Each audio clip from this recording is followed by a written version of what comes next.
Good morning and welcome to the Talent Cast. Today, film strips, lectures, and other things we'd much rather forget about 10th grade health.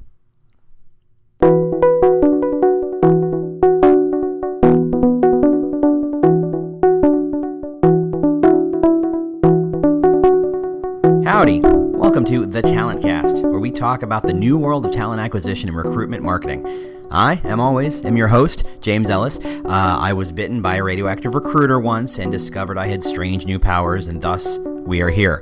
This podcast is not sponsored or supported by anyone whatsoever. We've instituted a 100% no pitching rule. We're here to learn, teach, and discuss so we can all become better recruitment marketing thinkers. I'm not here to sell you anything.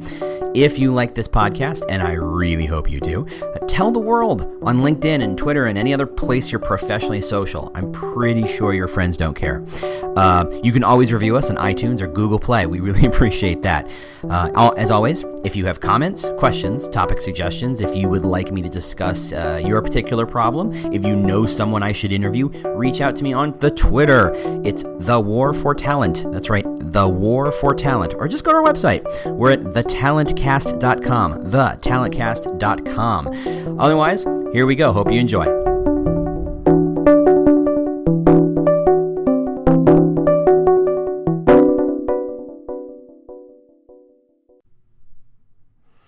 Hi, it's James Ellis. Welcome to the Talent Cast. How you doing? It is Monday morning, bright and early here at the bunker or the lair. I should give this place a name. That makes more sense. Coffee's still kicking in, so we're going to get started anyway. I want to talk about. Well, let's before I dive into that, I'm going to talk about stories. That's a given. But I want to start with let's just all get on the get on the same page, as it were. Can we all just, as a culture, as a society, as a community, just agree that job descriptions are atrocious? Can we just be okay with that? They're serving the wrong purpose. They're legal documents. They're technical documents masquerading as marketing materials, and it's not doing anybody any good. Can we just go ahead and say, yeah, they're not working? Okay, good. All right, so now we're on the same page. And let's be fair, they're not working as marketing material. I'm not saying they're not working as technical documents or as legal documents. They're doing a fine job because I don't care, because I'm not a lawyer and I'm not here to worry about the technical specs of your job. That's not what I'm here for. I'm here to help market your jobs. And the problem is because we walk into these companies and we have all these job descriptions littering our field of view. We assume we have to use them, and the truth is we don't. The truth is they're just there to what exactly? You're incentivized to put things like EOE boilerplates and corporate boilerplates and requirements of who's allowed to apply, as if anybody reads that stuff, as if your inbox or ATS isn't filled with people who are poor applicants at every conceivable level because they didn't even read the requirements. So what's the purpose of this thing? How are they doing a good job? Well, they're doing a good job because at some point you get to say, this job does X, Y, and Z. And a year from now, after you hire that person, they say, okay, I'd like a promotion because I did X, Y, and Z really, really, really, really well. You can't say, yeah, but you didn't do A. And that begins a whole other HR thing. And I don't want to get into that. What I want to talk about is, if we're not going to use these documents as the primary coin of the realm piece of material by which we market our jobs, and let's all agree and embrace this idea that we shouldn't, what's left? What are we talking about? How do we know? How do we know? And I always use this, semi jokingly, mockingly cute little story, in that if you look at the job for a project manager, at least this was true a couple years ago, if you looked at the job for a project manager out of Google and looked at the job for a project manager out of American Standard, they're going to look like 90% the same job. You take out the corporate boilerplate and some of the requirements, and they're roughly the same job, because project managers do what project managers do, right? But Google's Google. It is the number one place everybody wants to work, and we can talk about whether that's right or not. But American Standards makes toilets and ceramics. You can't say that because the job descriptions are the same, thus the jobs are the same, because they're not. They're working at two very different places. They're two very different sets of opportunities, two very different sets of work experiences. And if that stuff never really shows up in the job description, right? That job description is that legal, translated into the Icelandic, translated into the Japanese, translated back into the English, and then rewritten by a robot kind of language that means nothing, and we don't really read it. So what's left? How do we say this is what this job is all about, and this is why you should apply for a job? Now, obviously, we can talk about EVP. I think it's powerful, it's useful, it's valuable stuff, and we can quibble over whether or not an employer value proposition or employer brand is completely distinct thing from a brand, a corporate brand or not. I've had some very interesting conversation with some friends lately to make me go, I wonder if they are separate, or I wonder if they're not. That's interesting. I hadn't really considered that. And that's all well and good, but a good brand, everyone uses Coca-Cola. The shape of the bottle is great. The logo that's sweeping, wiggly, taily kind of bit cool doesn't tell me what the experience is like. It doesn't tell me why I work there. If I've drunk the drink, and I had to think about the verbiage right there real quick, and I had a positive experience, it tasted delicious, it was refreshing on a hot day, it was effervescent and sparkly and all that good stuff, and I put a little booze in it maybe one day, and that was really nice too, and while I'm doing that, I'm staring at a Coke-like logo. It makes me feel like, Coke is about refreshment. Great, good job. What does that tell me about the digital marketer job? Nothing. So employer brand's a thing, but it's really not a thing. It's the beginning of a thing. It's a platform for a thing. It's a space for a thing to be created. It's a series of rules about which the thing itself will be created. So let's talk about the thing. Let's talk about the thing that a prospect is going to read or see or absorb and go, oh, yeah, I want to work there. Or, oh, no, thank you. So to that end, I want to talk about what I call the recruitment marketing hierarchy, or recruitment content hierarchy. And that is, what are the messages that a good prospect, and I'm not talking about button push and entry level people who are going by the law of big numbers and just hitting apply wherever they can, just in the hopes that someone, somewhere, please call me. I'm talking about people who can be a little selective, people who are picky, who have some skills that you want, where it's not a one-way street where you have all the power and they are just simply hoping like a chorus girl in a 70s musical to be picked out of a line of a million people. They are special on some level. They're valuable on some level. They're useful on some level beyond the fact that they're a body and they can do the thing. They bring something else to the table. So you don't have all the power anymore, right? They have some of the power, and that shifting line of power shifts every day, and the more the economy gets better, the more that line shifts away from you and more towards them, as well as many other facts. So if that's happening, if the power shifting away from you, how do you tell that story? How do you get them to apply to you? And so we start to think about, what are the pieces of information that these people need to know, or the questions they're really asking in order to even consider you, right? To decide, yes, I'm going to apply here, or no thanks. Wow, that would be a horrible mistake. So you start with the basics, and we're going to go back to brand here because it starts with the brand. I said the brand is effectively a platform for the rest of your stuff, but it's still got stuff in it in and of itself. So, the joke I make, and I don't want to get too political about this, is that, and screaming liberal that I may be, if I found the greatest job in the world and it turns out it's working for the NRA, no, I'm good. And no, I'm not really, don't care how you pay. And I'm sure there's a conservative person somewhere who went, oh, yeah, I don't care how much you want to pay me, PETA. No, thank you. No, gracias. I'm sure that's a wonderful opportunity for somebody else, but thank you, but no. But it starts with the brand. It doesn't have to be that austere and that, black and white. It can be something as simple as Coke versus Pepsi, or it can be something as simple as, this is a company that's starting something, or it's new, or it's growing, or I've heard of this company, or somebody said something positive about that. All that stuff is connected to the brand, the employer brand. Why do you work there? Whether you've shown up in the local 50 best places to work for in your city of choice articles, or Glassdoor's talking about you, or you won an award for some great work. All that stuff is connected to the brand. It's about, look, is this a brand that's, and let's remember, it's not just about good versus bad, right? Just because I went PETA and NRA, the it's completely separate dichotomy separations there. It can be as simple as fit. It can be as simple as, yes, this sounds like me. Remember that there are 8 motivations that people drive towards, that make people drive in the job search space, and that is there a work-life balance? Is this a place of status? Is this a place where I can be supported? Is this a place where I can grow my career? Is this a place where I'm going to make a boat ton of money? Is this a place where I get to make an impact? There are all these motivating factors that drive people to say yes or no to things. The reason why people end up at a nonprofit is not just because they've said, I quit, I'm bored, I'm done, and I want someplace to crash, because having worked at nonprofits, they are not what you'd call easy jobs in any way, shape, or form. They are not second-tier jobs on a lot of levels.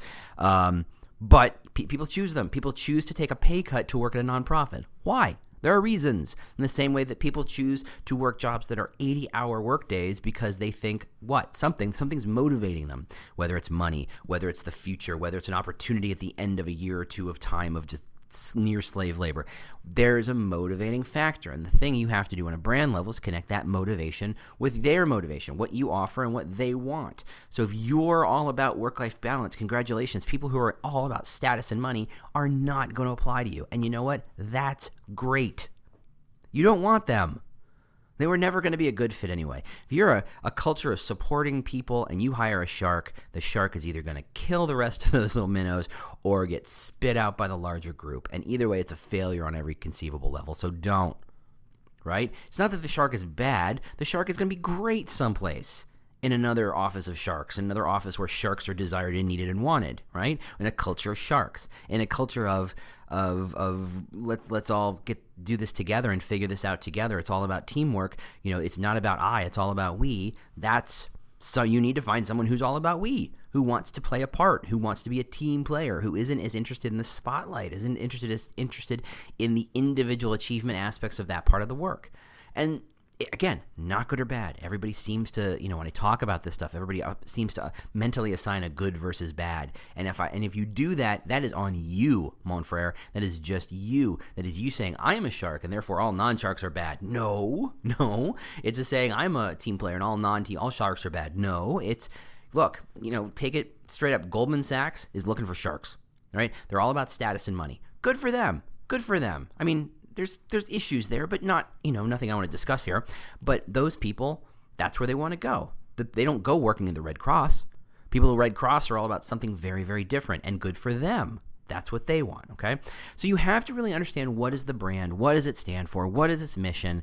What is this all about? And you have to align those and connect those dots. And that's just the baseline. And if you can't do that, you've said goodbye to every possible positive, useful, valuable prospect, okay? You got to start there.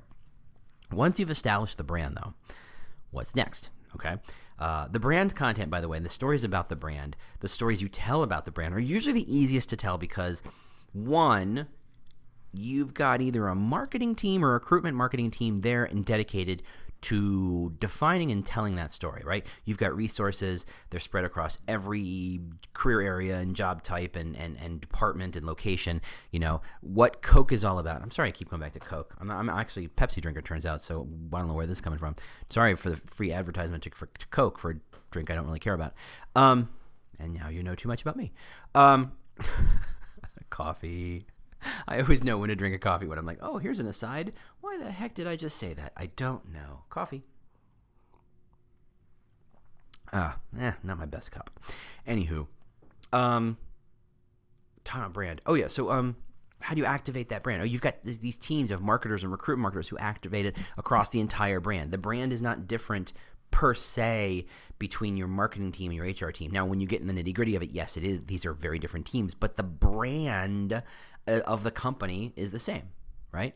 And you've got the resources and you've got people who think about it and tell that story. So usually when we build content around a company and a job, and the brand content's the easy stuff because you build one page about the brand, telling some story about the brand, and it applies to everybody. It's like the easiest job to do. It's the easiest part of this process.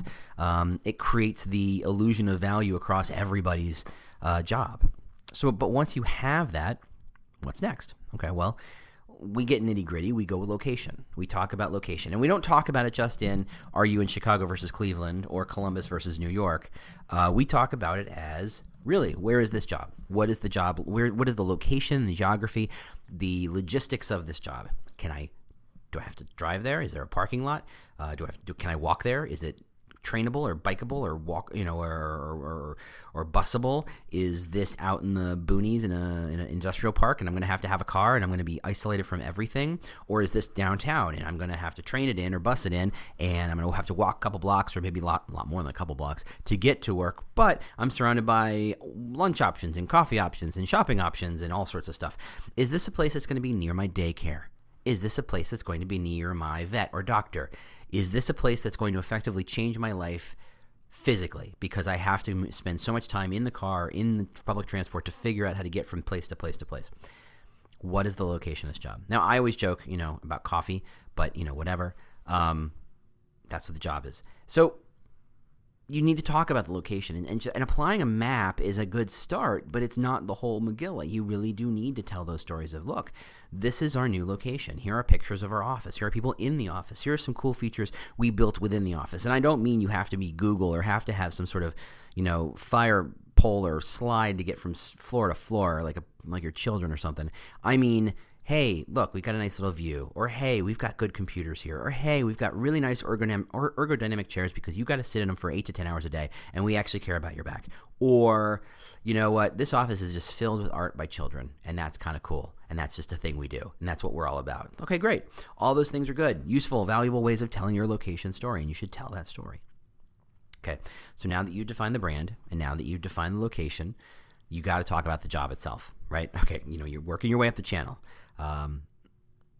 The job itself is not the job description. As we just talked about, it's not what it is. You need to talk about something more. You need to talk about what is the job really about. Now, I mean, like I said, if you break down a job description, remember, you take out the EOE, you take out the corporate boilerplate, you take out the requirements, which are about who's allowed to apply. You're really looking at about 2 to 4 sentences about what that job is on average, right? Hiring managers hate to write job descriptions. HR people are in talent acquisition not in a position to write good job descriptions because they don't necessarily know what the job is. You got a huge gap in this space. A well-written job description answers so many questions and gets people in the right to get people to understand what the job is. One of my favorite job descriptions, Tim Ferriss, for those of you who read or listen to Tim Ferriss's podcast or read any of his books, he wrote a job description for, I want to say it's a personal assistant if I'm remembering this correctly. And he starts off by saying, look, and he knows he's kind of semi-famous in this weird kind of way, in this weird kind of space. And there's a whole bunch of geeks who would love this job, would like the opportunity to work with him because it puts them in touch with movers and shakers in Silicon Valley and life hacking spaces and all sorts of other stuff. It would be whatever it is. Whatever it pays, it's probably a heck of an opportunity. He starts off by saying, you're going to hate this job. That's effectively the headline of his job description. You're going to hate this job. Here are all the ways in which this job is going to suck. I'm going to call you at 2:01 in the morning with a request and expect it to get done by 5 o'clock. And he would just starts to lay out, here's how this job is going to suck. And wow, that's powerful. He's embracing this idea that I don't want 1 million applicants. I want 5, and I'll pick the best of the 5 for whom this makes sense. I don't want people who go, oh, Tim Ferriss, he's famous, cool, click, apply. Because that's 3 minutes out of his day, he's got to wade through it and go, ugh, no. And as a recruiter, as a hiring manager, you understand that feeling. You're saying, oh, yet another person who has no freaking clue what this job was, and they hit apply anyway. Thanks for wasting my time. I'm so glad we made it so easy for you to waste my time. It sucks. So he played defense on these job descriptions. He made it so hard for you to, this job sounds so horrible. You had to really read between the lines to say, I see what the value is. I see what the opportunity is. And I'm not saying you should all write, here's why your job is going to suck, because I think that's horrible for your employer brand. And I think Tim's case was interestingly different and independent and anomaly, I guess, in many cases. However, man, I would love it if more and more companies embrace this idea of like, hey, look, here's one thing that you're not going to like about this job. It requires a boat ton of travel. It requires people screaming at you on the phone. It requires long hours of isolation dealing on a project that you don't know that will ever have an answer.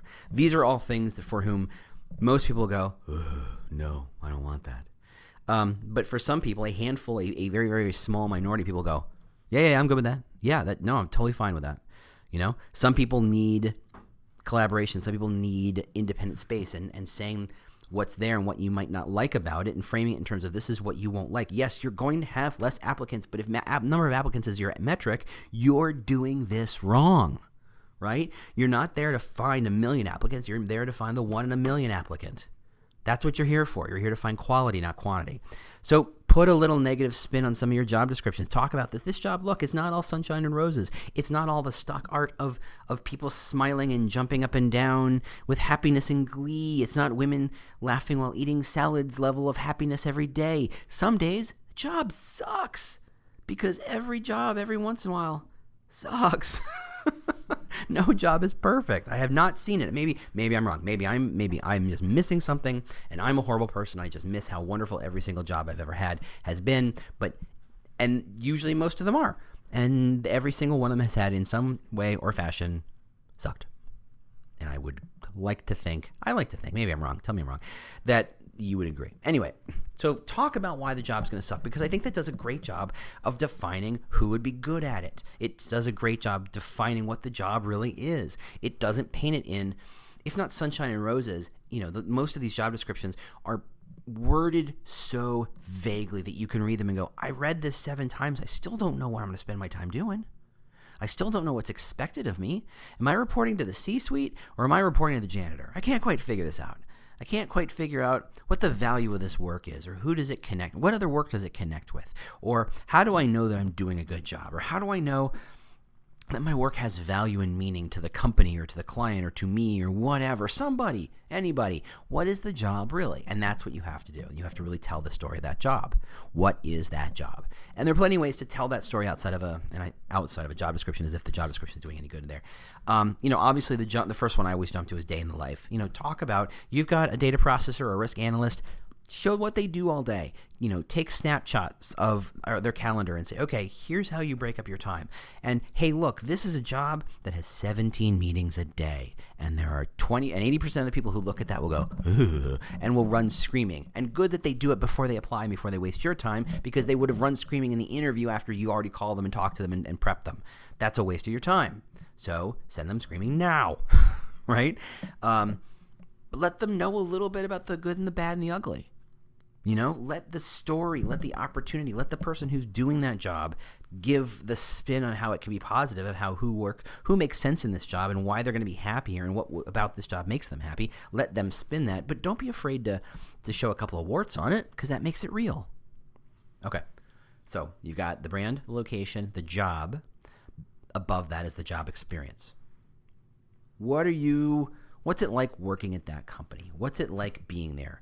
Beyond the brand of collaboration versus sharks, what's it really like? Who are your coworkers? Who's your boss?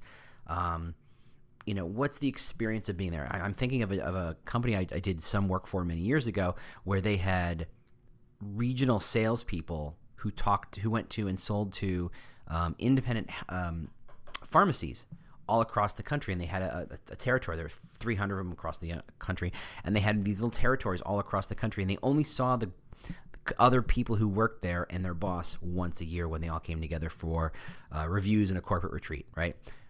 51 weeks out of the year, they were on their own in their car talking to pharmacy owners.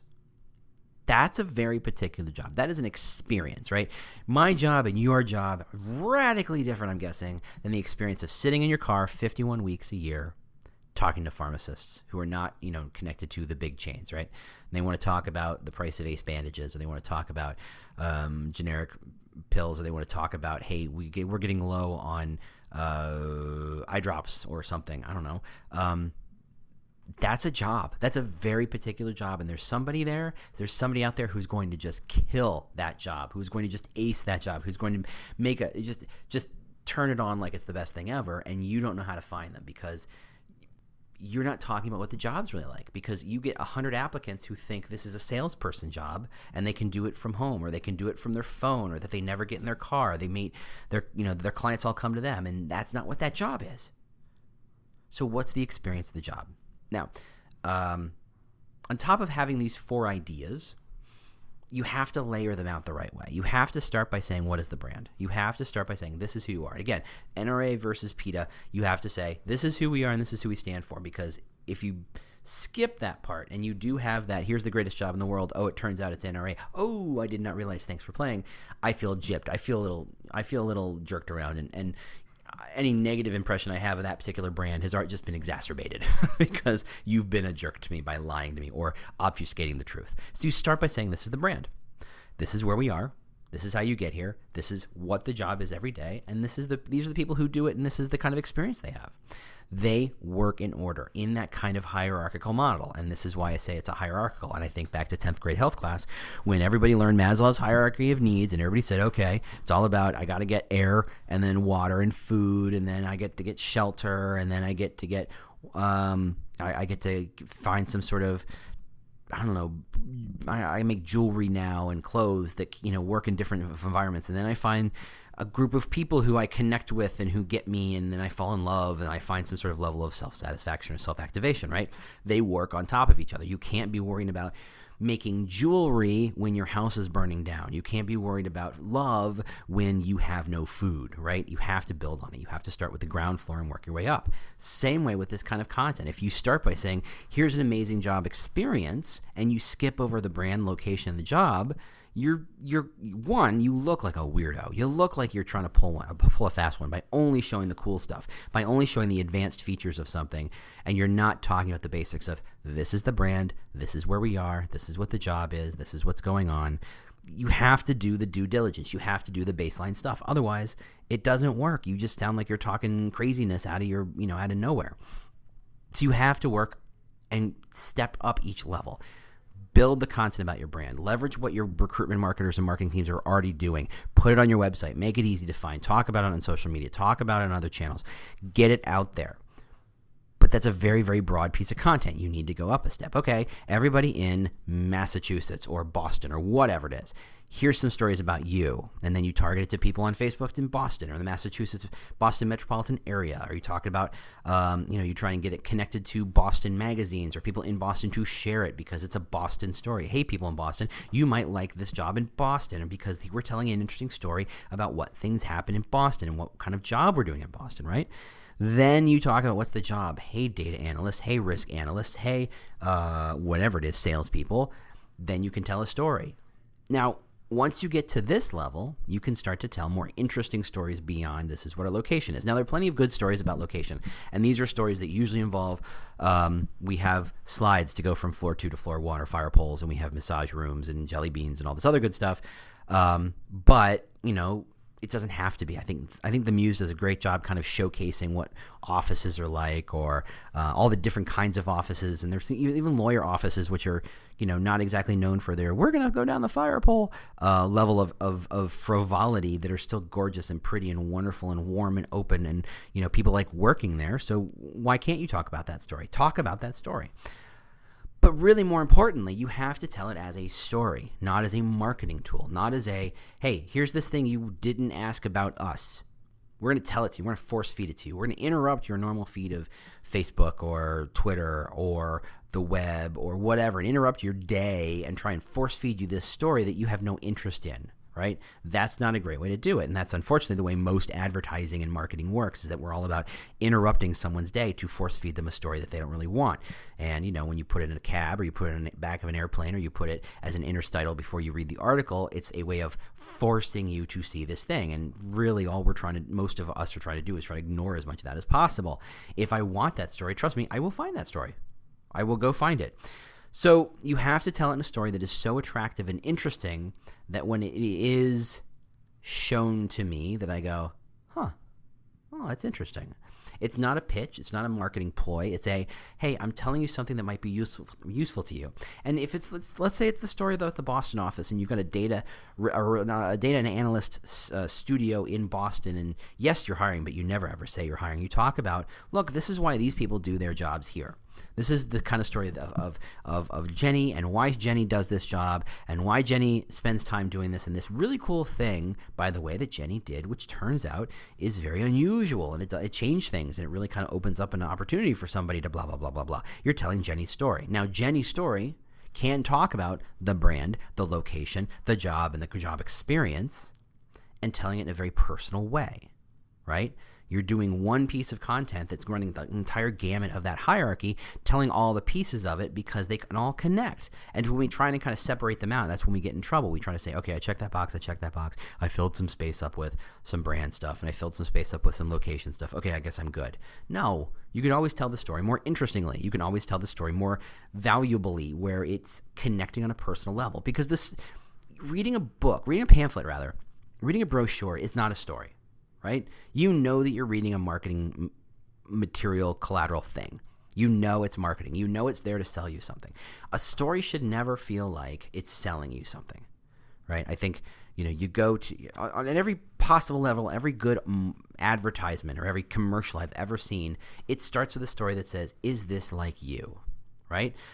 Whether it's the housewife who's complaining about dishpan hands, is that it's trying to appeal to other women who go, I work so hard to maintain my beauty. Here it is in early 1960s, early 1970s.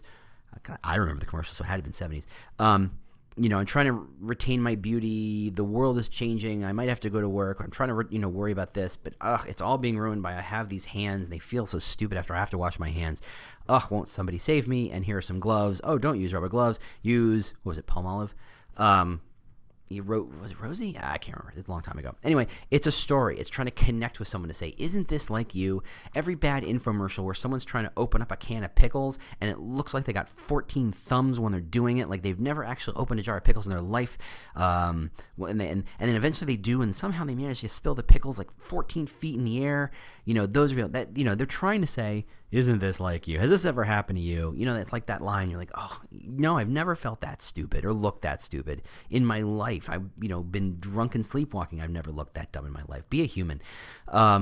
You need to tell a story that makes people say, yes, that does sound like me, or that is something I'm interested in, or that is something valuable. And so if you're trying to reach Boston data analysts, talk with Boston data analysts, even just data analysts, and then talk about later you can kind of connect that dot to Boston. But you're telling a story. It's not about work here, apply here, join our talent community. It's about tell a story. Tell a legitimate story. And as you go back to one of our previous episodes about the arc of a story, it's about someone going on a journey, learning about who they are, learning about something they want, going out, finding it, and becoming a better or different person for it, right? There's a great video I just saw. I'll put it in the show notes. Dan Harmon, who did Community and a bunch of other stuff, he has a arc.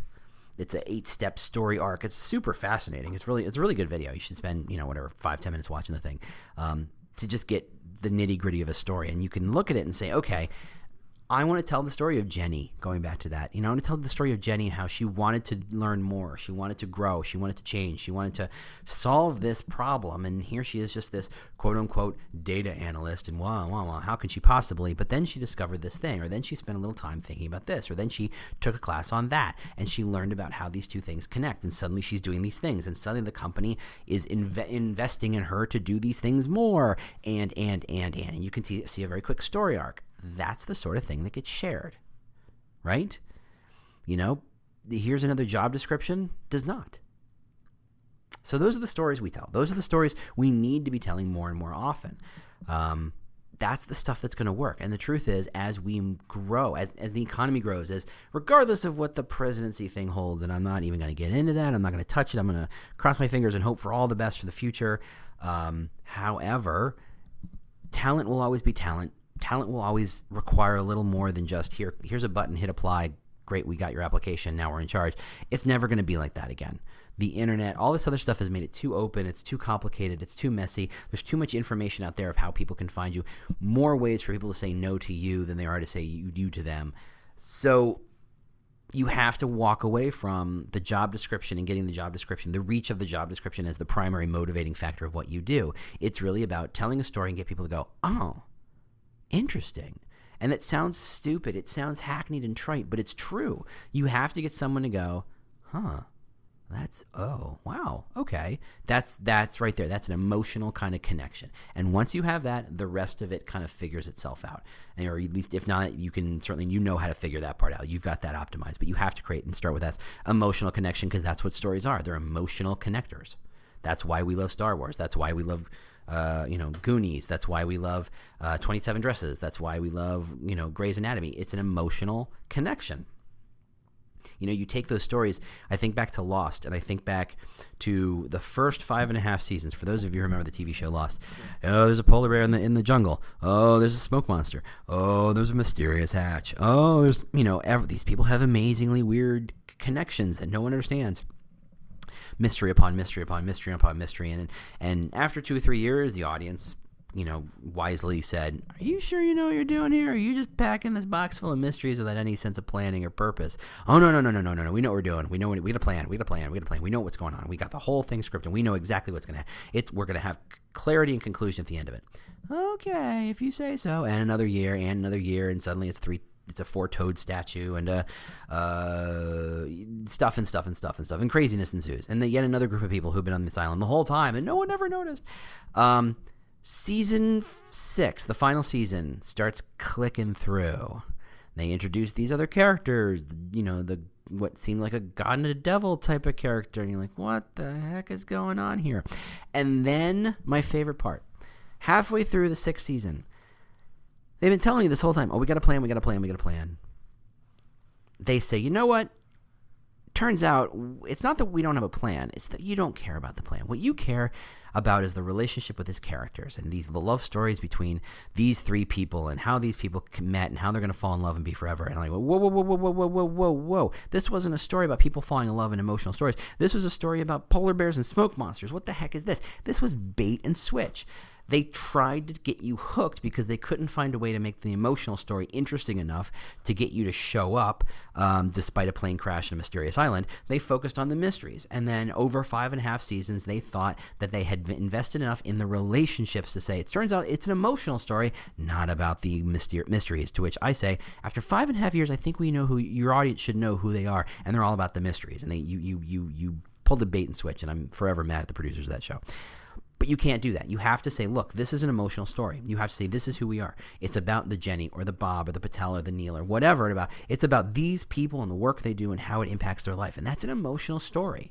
Even if we're HR, even if we're talent acquisition and our lives are not particularly owned by the emotional part of it, we need to invest emotion into these stories because that's what connects. That's what gets shared. That's what people want to know. Yes, Google talks about, everybody knows about the Google massage rooms and the M&Ms and the coffee and all that good stuff, but the emotional connection to that stuff is these are people who put their lives on hold, invested in Google because Google invested in them, and Google did right by them by surrounding them full of tiny little goofy luxuries that made their lives a little easier.